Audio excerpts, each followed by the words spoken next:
Hi guys, so welcome back. We're gonna continue our Read of the Wonders book. If you have a copy and you're following along, we are in page 131. The Egyptian Tomb. Over the next month, August and I hung out a lot after school, either at his house or my house. August's parents even invited mom and me over for dinner a couple times. I overheard them talking about fixing mom up on a blind date with August's Uncle Ben. On the day of the Egyptian Museum exhibit, we were all really excited and kind of giddy.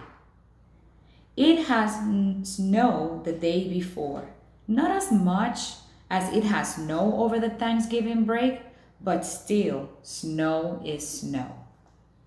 The gym was turned into a giant museum with everyone's Egyptian artifact display on a table with a little caption card explaining what the thing was. Most of the artifacts were really great, but I have to say, I really think mine and August were the best. My sculpture of Anubis looked pretty real, and I had even used real gold paint on it. It was 2 feet high and 2 feet long, and he had spray painted the cubes with this kind of fake sand paint or something. It looks so awesome. We all dress up in Egyptian costumes. Some of the kids were Indiana Jones, type of archaeologist. Some of them dress up like pharaohs. August and I dress up like mummies. Our faces were covered except for the two little holes for the eyes and one little hole for the mouth. When the parents showed up, they all lined up in the hallway in front of the gym. Then we were told we could go get our parents. For each kid got to take his or her parents on a flashlight tour through the dark gym. This sounds kind of like cool, right? August and I took our moms around together.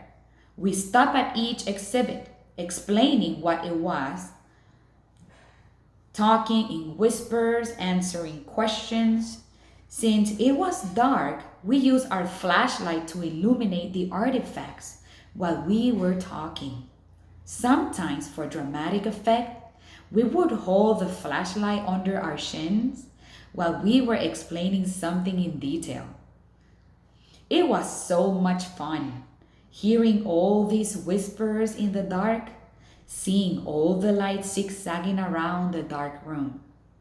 At one point, I went over to get a drink at the water fountain.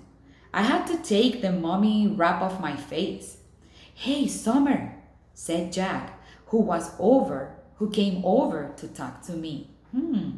Wonder why.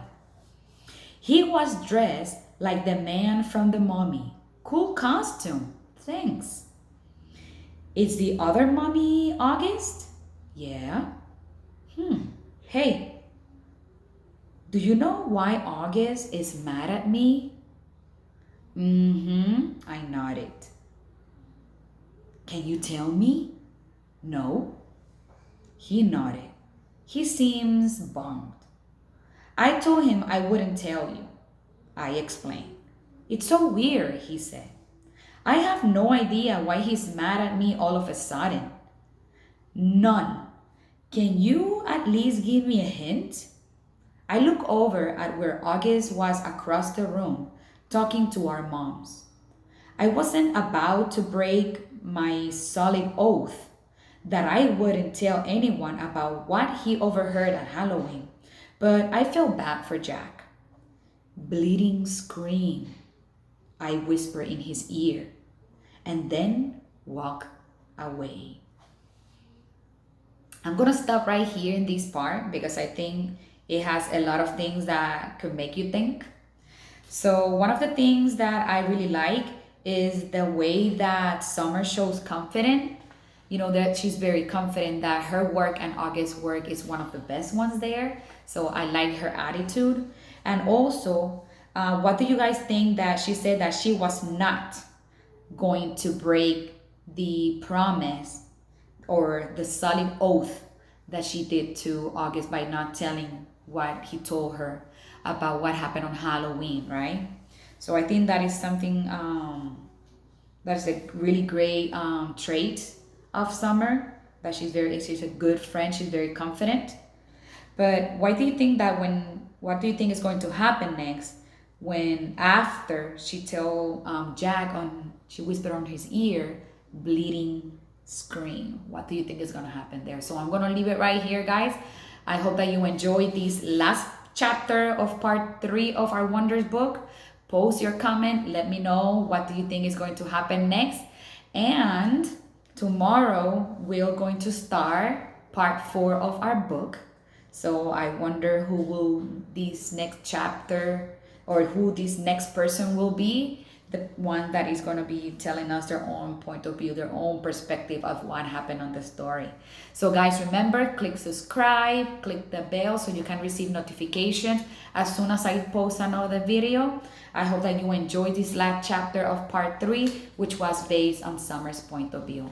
Thank you very much, and I see you guys soon.